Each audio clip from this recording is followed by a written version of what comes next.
نماز فجر کی سنتیں ادا کرنے کے بعد جو شخص یہ سورت پڑھتا ہے وہ اللہ سے قیمتی چیز بھی مانگ لے تو اللہ تبارک و تعالی خوشی خوشی عطا فرما دیتا ہے۔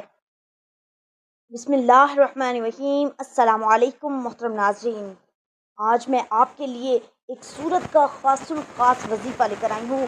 یہ وظیفہ کرنے سے آپ اللہ پاک سے قیمتی چیز بھی مانگ دیں، اللہ تبارک و تعالی خوشی خوشی عطا فرما دیتا ہے۔ اللہ والو، اگر کوئی سمجھتا ہے کہ اس کے پاس روپے پیسوں کی کمی ہے تو اس سورت کو فجر کی سنتوں کے بعد تلاوت کرے۔ اللہ پاک نے چاہا تو انشاءاللہ پیسوں کے بند دروازے خود ہی کھل جائیں گے۔ صحیح مسلم کی روایت میں ہے کہ رسول کریم صلی اللہ علیہ وسلم نے فرمایا، جو شخص فجر کی نماز پڑھ لیتا ہے وہ اللہ رب العزت کے ذمے میں آ جاتا ہے، یعنی جو شخص نماز فجر کا فریضہ ادا کر لیتا ہے وہ اللہ کی حفاظت میں آ جاتا ہے، اسے کوئی بھی نقصان نہیں پہنچا سکتا۔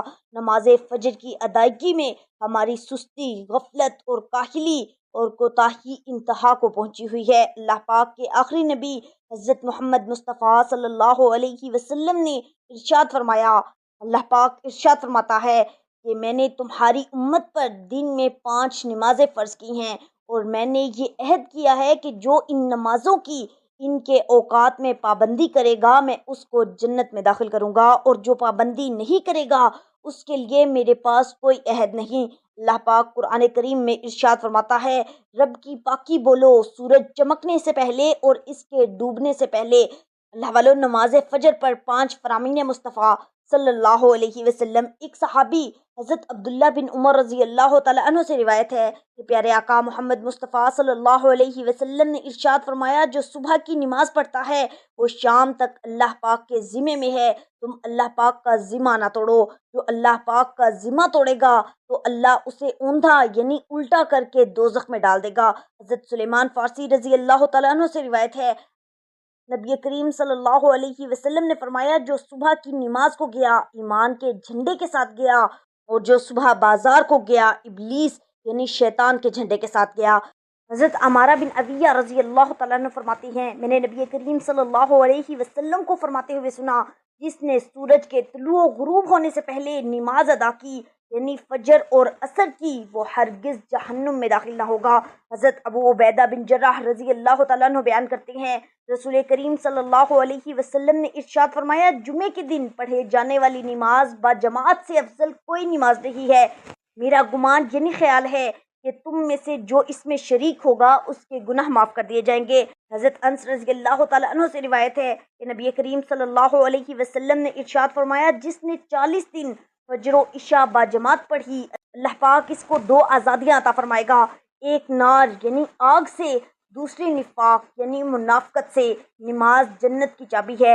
اللہ پاک ہمیں وقت پر 5 نمازیں پڑھنے کی توفیق عطا فرمائے۔ اللہ والو، کوئی بھی وظیفہ ہو، کوئی بھی عمل ہو، کوئی بھی تسبیح ہو، کوئی بھی ذکر اذکار ہو، یہ تمام ذکر اللہ تبارک و تعالیٰ کے نور کی کنجی ہیں، بصیرت کا آغاز ہیں اور جمال فطرت کا اقرار ہے۔ یہ حصول علم کا جال ہے۔ ذاکر کے ذکر میں، زاہد کی فکر میں خالق آفات کی جھلک نظر آتی ہے۔ یہ تمام اذکار دراصل خالق حقیقی سے رابطے کی ایک شکل ہے۔ سورۃ العنکبوت کی آیت نمبر 45 میں ارشاد ربانی ہے، اور یقین کرو کہ اللہ کا ذکر ہر چیز سے بزرگ و برتر ہے۔ اللہ کے ذکر میں نماز، تلاوت قرآن حکیم، دعا اور استغفار سب شامل ہے۔ ذکر اللہ کی بڑی عظمت، اہمیت اور برکات ہیں۔ اللہ کے ذکر سے اللہ کا قرب نصیب ہوتا ہے اور انسان کی روحانی ترقی ہوتی ہے۔ ذکر اللہ سے دل منور ہو جاتے ہیں۔ ذکر اللہ ہی وہ راستہ اور دروازہ ہے جس کے ذریعے ایک بندہ بارگاہ الہی تک پہنچ سکتا ہے۔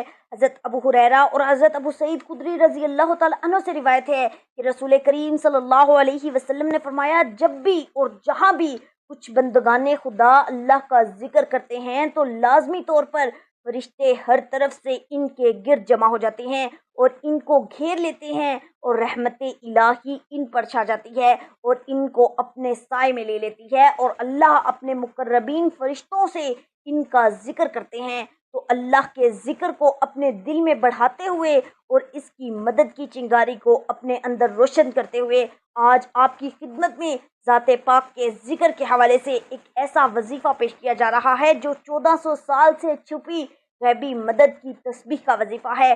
جو شخص فجر کی سنتوں کے بعد اس کو پڑھ لیتا ہے، غیب سے اس کو دولت ہی دولت ملے گی، دولت بارش کی طرح برسنا شروع ہو جائے گی۔ دولت کے حوالے سے اس کے جتنے بھی مسائل ہوں گے وہ انشاءاللہ فوراً حل ہو جائیں گے، اس کی مشکلات آسانیوں میں بدل جائیں گی۔ اللہ پاک اس کے لیے رزق کے دروازے کھول دیں گے، اس کی غیبی خزانوں سے مدد کریں گے۔ آج کا وظیفہ قرآن پاک کی ایک سورت پڑھ کر کرنے کا وظیفہ ہے۔ قرآن پاک کی یہ سورت پڑھ کر دعا کرو، ہر مصیبت، دکھ، درد، تکلیف صرف ایک سورت سے حل۔ ویسے تو دن رات کے بہت سے وظائف ہیں، لیکن آج آپ کی خدمت میں یہ وظیفہ لے کر حاضر ہوئی ہوں۔ نماز فجر کی سنتوں کے بعد ایک سورت کا بہت ہی مجرب اور طاقتور وظیفہ ہے۔ آج کا عمل یہ ایک ایسا عمل ہے جس کی رحمتیں، برکتیں، فضیلتیں آپ خود اپنی آنکھوں سے دیکھیں گے۔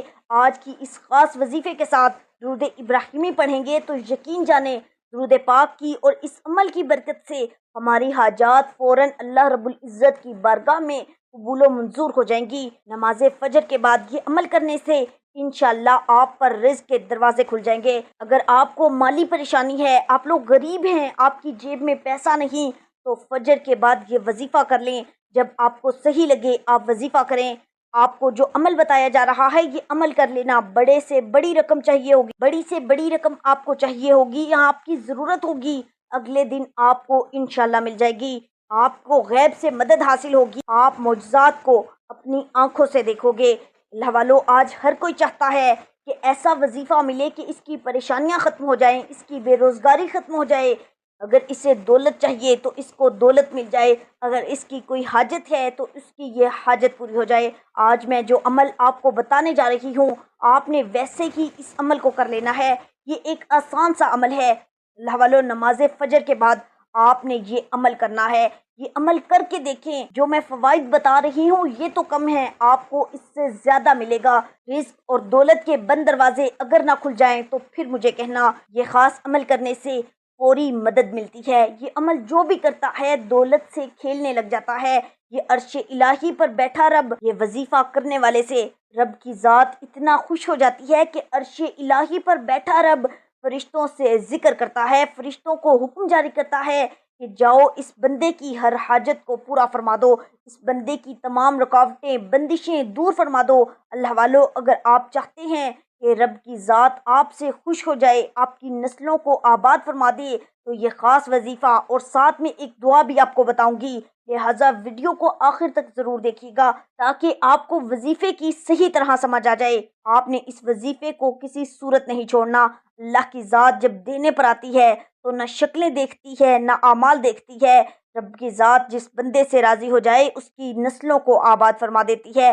اگر آپ بھی اپنی نسلوں کو آباد دیکھنا چاہتے ہیں، اپنے گھر سے بے سکونی کا، بے برکتی کا خاتمہ چاہتے ہیں، تو یہ خاص وظیفہ کسی صورت نہ چھوڑنا۔ یہ وظیفہ اتنا آسان اور مجرب ہے اور اس کا کرشمہ دیکھو گے کہ کیسے آپ کے اوپر اللہ کی کرم نوازیاں ہونا شروع ہو جائیں گی۔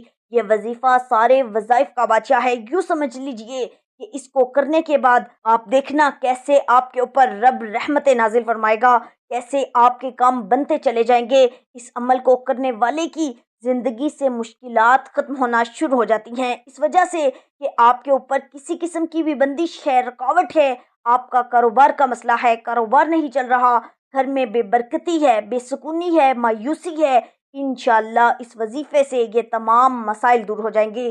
اس عمل کو کرنے کے بعد انشاءاللہ آپ کے اوپر سے ہر طرح کی بندشیں، رکاوٹیں ٹوٹ جائیں گی، آپ کی زندگی میں خوشیاں اور خوشحالیاں آ جائیں گی، آپ کی حاجتیں پوری ہوں گی، آپ کے مقاصد جو بھی ہیں وہ انشاءاللہ پورے ہو جائیں گے۔ آپ کسی کام میں لگے ہو، آپ کو کوئی فائدہ نہیں مل رہا، تو اس عمل کے کرنے کے بعد ہر طرح کی بندش، رکاوٹ، نظر اور حسد جب دور ہو جائے گی تو آپ کی تمام حاجتیں پوری ہو جائیں گی۔ جو بھی آپ کے مسئلے مسائل ہیں انشاءاللہ وہ دور ہو جائیں گے، اور صرف ایک تسبیح پڑھیں گے اور اس وظیفے کی برکت سے دولت آپ کے ہاتھوں میں ہوگی، آپ کے ہاتھوں میں پیسہ ہوگا، انشاءاللہ غیب سے آپ کے لیے دولت کا بندوبست ہو جائے گا۔ یہ جو وظیفہ میں آپ کو بتانے جا رہی ہوں یہ بہت ہی خاص وظیفہ ہے۔ یہ جو تسبیح ہے اس کو پڑھنے سے رب کی ذات بہت خوش ہوتی ہے۔ رب وہ ہستی ہے جسے کسی آنکھ نے دیکھا نہیں، جسے کوئی گمان چھو نہ سکا۔ تعریف کرنے والے اس کی تعریف سے عاجز رہے، اسے زمانے کی بے ثباتی کا خوف نہیں، پہاڑوں کے وزن اور سمندروں کی پیمائش کا علم اس کے پاس ہے، بارش کے قطروں اور درختوں کے پتوں کی اسے خبر ہے کہ اس پر رات کی ظلمت اور دن کی روشنی ہے، وہ سب جانتا ہے۔ آسمان کی بلندی، زمین کی پستی، زمین کی گہرائی، سمندر کی گہرائی اور پہاڑوں کی چوٹی پر کوئی چیز اس سے پوشیدہ نہیں، وہ ہر چیز کو اس کی تمام تفاصیل سے جانتا ہے۔ آپ آہستہ بول رہے ہیں یا زور سے، وہ آپ کے اندر چھپی تمام باتوں سے باخبر ہے، وہ تمام رگوں میں چلنے والے خون کی آواز سنتا ہے، پتے کے ٹوٹنے اور زمین پر اس کے گرتے وقت کی آواز کو سنتا ہے، زمین کے اندر اس کے نیچے چلنے والے کیڑے مکوڑوں کی آواز کو سنتا ہے، سمندر کی تہوں میں چلنے والی مچھلی کی آواز کو سنتا ہے، بحر و بر میں جو کچھ ہے سب کچھ اس کے علم میں ہے اور اس کائنات کا بادشاہ ہے، وہ رب ہے۔ مسند احمد میں حضرت عبداللہ بن عمر کی روایت میں اس واقعے کا بیان ہے، جب رسول کریم صلی اللہ علیہ وسلم رب کی عظمت کو بیان فرما رہے تھے، اس وقت آپ کی کیفیت یہ تھی کہ آپ کا جسم ہل رہا تھا اور دیکھنے والوں کو ایسا محسوس ہو رہا تھا کہ آپ زمین پر گر پڑیں گے۔ اسے اللہ کی معرفت اور خوشیاں کہتے ہیں۔ یہ معرفت انسان کے اندر ایک کیفیت پیدا کر دیتی ہے، یہ کیفیت اللہ کو دیکھے بغیر دیکھ لینا ہے۔ یاد رکھیں، اللہ کی اس عظیم کائنات جس کا ہم ایک بہت ہی چھوٹا قطرہ ہیں، ہمیں ایک ہی مقصد کے لیے پیدا فرمایا ہے اور وہ ہے عبادت۔ عبادت کے علاوہ کوئی مقصد حیات نہیں۔ مسائل اور ذریعے ہوں، اللہ والو، ہمیں ہر وقت اللہ کا شکر ادا کرنا چاہیے، اللہ کی دی ہوئی ہر چیز پر الحمدللہ کہیں۔ مثلاً الحمدللہ اللہ نے مجھے آنکھوں کی نعمت سے نوازا۔ اللہ کے بندو، شکر ادا کرنے سے مراد ہے کہ وہ آپ کو کوئی چیز دے اور بدلے میں آپ اس کو جزاک اللہ کہیں، تاکہ اس کے ذریعے اس کی دی ہوئی نعمت کا اس کو بدلہ مل جائے۔ حدیث پاک میں ہے، آپ صلی اللہ علیہ وسلم نے فرمایا کہ جو شخص بندوں کا شکر ادا نہیں کرتا، رب کا بھی شکر ادا نہیں کرتا۔ اللہ تعالیٰ کی دی ہوئی نعمتوں کو ہم نے ہر طور پر استعمال کرنا اور اس کا استعمال کر کے شکر کا اظہار کرنا ہے۔ اللہ والو، یہ بے حد خاص عمل ہے۔ جتنی بڑی آپ کو رقم چاہیے ہو، کسی بھی دن آپ یہ عمل کر سکتے ہیں۔ جب آپ کا دل مانے، جب آپ کو ضرورت ہو، آپ یہ 1 منٹ کا عمل کریں۔ اس کے بعد معجزہ خود اپنی آنکھوں سے دیکھ لینا، کیسے غیب سے آپ کو مدد ملے گی، غیب سے آپ کے رزق اور دولت کا بندوبست ہو جائے گا۔ سب سے پہلے آپ نے درود پاک پڑھنا ہے۔ درود پاک آپ کوئی سا بھی پڑھ لیں، صلی اللہ علیہ محمد پڑھ لیں، صلی اللہ علیہ وسلم پڑھ لیں، یا نماز والا درود پاک درود ابراہیمی پڑھ لیں۔ اس کے بعد آپ نے اعوذ باللہ من الشیطان الرجیم بسم اللہ الرحمن الرحیم پڑھ کر وظیفے کا آغاز کرنا ہے۔ اس کے بعد آپ نے 100 مرتبہ ایک تسبیح پڑھنی ہے، وہ اللہ پاک کے مبارک نام کی تسبیح ہے۔ کون سا نام؟ یا حیو یا قیوم۔ ان دونوں کو ملا کر ایک لفظ بنے گا۔ اس کو آپ پڑھیں گے کس طرح؟ سب سے اہم بات، یا حیو یا قیوم ایک بار ہو گیا، یا حیو یا قیوم 2 بار ہو گیا، یا حیو یا قیوم 3 بار ہو گیا۔ اس طرح آپ نے 100 بار یہ تسبیح پڑھنی ہے۔ یا حیو یا قیوم کے بے شمار فائدے ہیں۔ یا حیو یا قیوم کا وظیفہ کرنے والے کو اللہ تبارک و تعالی عزت اور دولت عطا فرماتا ہے۔ اس وظیفے کو کرنے والے کو ظالم بادشاہ کے خوف سے نجات مل جاتی ہے اور پڑھنے والے کو سکون نصیب ہوتا ہے۔ اللہ والو، یہ 2 نام روزانہ پڑھ لو، پھر معجزہ آپ خود اپنی آنکھوں سے دیکھو گے۔ 2 ناموں کا ایک مجموعی وظیفہ ہے، اس کو اسم اعظم بھی کہا جاتا ہے۔ اکابرین کا کہنا ہے کہ کسی بھی دن نبی پاک صلی اللہ علیہ وسلم نے حضرت فاطمہ رضی اللہ تعالی عنہا کو بھی ان ناموں کے پڑھنے کی تلقین فرمائی۔ اکابرین کا کہنا ہے کہ اگر ان اعمال کو اس طرح پڑھ لیا جائے تو اس میں بے شمار فائدے ذکر کیے گئے ہیں، وہ آپ کو حاصل ہوں گے۔ اللہ والو، ان 2 ناموں یعنی یا حیو یا قیوم کو آپ نے کسی بھی دن فجر کی نماز کی سنتوں کے بعد بیٹھ کر 100 بار پڑھ لینا ہے۔ اس کے بعد 3 مرتبہ سورہ مزمل پڑھنی ہے۔ اس کے بعد آخر میں آپ نے اتنا ہی درود پاک پڑھنا ہے جتنا آپ نے وظیفہ شروع کرنے سے پہلے پڑھا تھا۔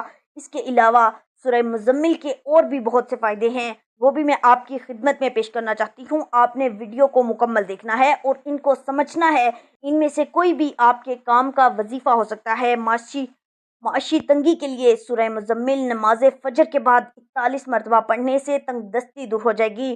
دکھ درد سے نجات کے لیے 21 مرتبہ پڑھیں۔ کسی مصیبت میں مبتلا ہو تو 101 مرتبہ پڑھیں۔ لڑکے یا لڑکی کا رشتہ درکار ہو تو 3 تسبیح یعنی 300 مرتبہ اس سورہ مبارکہ کو پڑھیں۔ اگر کسی کی بیوی نافرمان ہو تو اس کے لیے 7 بار پڑھ کر کسی چیز پر دم کر کے اسے کھلا دیں۔ جسم درد کرتا ہو اور کام کاج میں جی نہ لگتا ہو تو 7 بار پڑھ کر خود پر دم کر دیں۔ بچہ نافرمان ہو تو 3 بار کسی چیز پر دم کر کے اسے کھلا دیں۔ اس سورہ مبارکہ کو بکثرت وضو کی حالت میں پڑھنے والا مستجاب الدعوات ہو جاتا ہے۔ اللہ تبارک و تعالیٰ اس کی ہر جائز مراد کو قبولیت کا شرف بخشتا ہے اور اس سے خصوصی انعامات سے نوازتا ہے۔ اگر کوئی گھریلو قسم کی پریشانیوں میں مبتلا ہو اور سخت ذہنی دباؤ کا شکار ہو تو اسے چاہیے کہ وہ ہر نماز کے بعد اول و آخر 3 بار درود پاک پڑھے، درمیان میں 4 مرتبہ اس سورہ مبارکہ کو پڑھ کر پانی پر دم کرے اور پی لے۔ اللہ تبارک و تعالیٰ نے چاہا تو چند یوم میں ہی اس کی پریشانی راحت میں بدل جائے گی اور اسے سکون قلب نصیب ہوگا۔ مالی پریشانی دور کرنے کے لیے یہ عمل انتہائی کارگر ثابت ہوا۔ اس کی فضیلت کے حوالے سے فرمایا گیا کہ اگر کوئی بیمار ہوگا تو اس کو شفائے کاملہ نصیب فرما دی جائے گی۔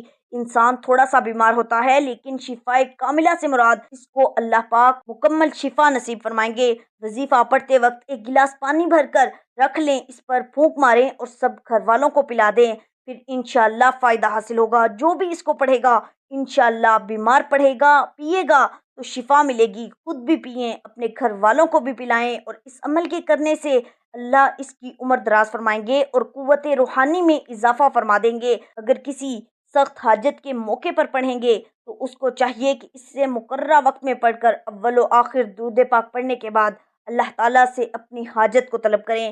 انشاءاللہ اللہ تبارک و تعالیٰ آپ کی حاجت کو پورا فرما دے گا۔ اگر آپ کا کوئی بھی وظیفہ آپ کے کام نہیں آ رہا تو یہ عمل لازمی کر کے دیکھ لیں۔ انشاءاللہ اس عمل کے بعد یہ پتہ چلے گا کہ وظائف کام کیسے کرتے ہیں۔ ساری زندگی عمل کرتے رہو گے اور دونوں ہاتھوں سے دولت سمیٹتے رہو گے۔ جس نے اس عمل کو کیا مال و دولت بے حساب پایا۔ عمل لازمی کر کے دیکھیں۔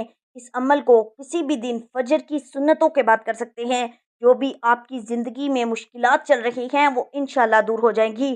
آپ کی زندگی میں خوشیاں آ جائیں گی، آپ کی زندگی میں آسانیاں آ جائیں گی، آپ کے گھر میں، آپ کے کاروبار میں رحمتیں برکتیں آ جائیں گی، آپ کے رزق کی پریشانی ختم ہو جائے گی، آپ کے قرض غیب سے ادا ہو جائیں گے۔ اللہ پاک ایسا سبب پیدا فرمائیں گے کہ اس کے علاوہ آپ اور بھی بہت کچھ اس کی برکات دیکھیں گے۔ بس مکمل یقین اللہ تبارک و تعالیٰ پر ہونا چاہیے۔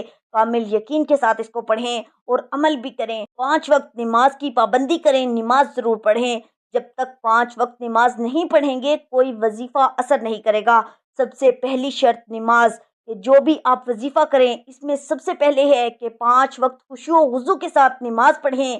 نماز ایک ایسی چیز ہے جو براہ راست اللہ پاک سے ایک رابطے کا ذریعہ ہے، اس کے علاوہ اور کوئی ذریعہ نہیں ہے۔ براہ راست جب انسان نماز میں ہوتا ہے تو ایسے اللہ والے کہتے ہیں، ایسے سمجھنا چاہیے جیسے اللہ کی ذات مجھے دیکھ رہی ہے اور میں اللہ کو دیکھ رہا یا دیکھ رہی ہوں۔ ذہن میں یہ خیال رہنا چاہیے اتنی بڑی فضیلت ہے نماز کی، اس لیے نماز کی پابندی کریں اور درود پاک کثرت سے پڑھا کریں۔ پیارے آقا محمد مصطفیٰ صلی اللہ علیہ وسلم کی ذات اقدس پر درود و سلام کا نذرانہ ہر وقت بھیجا کریں۔ اس کے معجزات اور فضیلتیں اللہ والو درود و سلام گناہوں کی بخشش کا ذریعہ ہے۔ اللہ پاک اپنے بندوں پر بڑا مہربان ہے، اس کی رحمت بندوں کی بخشش کے بہانے تلاش کرتی ہے۔ اللہ کے نبی حضرت محمد صلی اللہ علیہ وسلم پر درود بھیجنا بھی انہی بخشش کے بہانوں میں سے ایک ہے۔ اللہ والو درود و سلام قبولیت دعا کا ذریعہ ہے۔ حضرت عبداللہ بن مسعود رضی اللہ تعالیٰ عنہ سے روایت ہے کہ میں نماز پڑھ رہا تھا، حضور نبی کریم صلی اللہ علیہ وسلم، حضرت سیدنا ابو بکر صدیق اور حضرت سیدنا عمر فاروق رضی اللہ تعالیٰ عنہم کے ساتھ وہاں رونق افروز تھے۔ جب میں نماز پڑھ کر بیٹھ گیا تو میں نے پہلے اللہ تعالیٰ کی حمد و ثنا کی، پھر حضور نبی کریم صلی اللہ علیہ وسلم پر درود پاک پڑھا، پھر اپنے لیے دعا مانگی تو نبی کریم صلی اللہ علیہ وسلم نے فرمایا، مانگ تجھے عطا کیا جائے گا، مانگ تجھے عطا کیا جائے گا۔ اللہ والو درود پاک پڑھنے والا موت سے پہلے اپنا مکان جنت میں دیکھ لیتا ہے۔ درود و سلام پڑھنا محبت رسول صلی اللہ علیہ وسلم کی دلیل ہے۔ درود و سلام پڑھنے سے اللہ پاک رحمتوں کی برکتوں کی بارش نازل فرماتا ہے۔ یہ ہے کہ یہ 2 کام آپ پکڑ لیں، انشاءاللہ آپ کی ساری زندگی آسان ہو جائے گی۔ اللہ تعالیٰ ہمیں دین کی بات سننے سمجھنے اور اس پر عمل کرنے کی طاقت و توفیق عطا فرمائے۔ اللہ تعالیٰ آپ سب کو خوش اور آباد رکھے، ہمیشہ ہنستے اور مسکراتے رہیں۔ ملتے ہیں انشاءاللہ ایک اور وظیفے کے ساتھ، تب تک کے لیے اپنا بہت سارا خیال رکھیے گا اور اپنے اس چینل کا بھی۔ اللہ نگہبان۔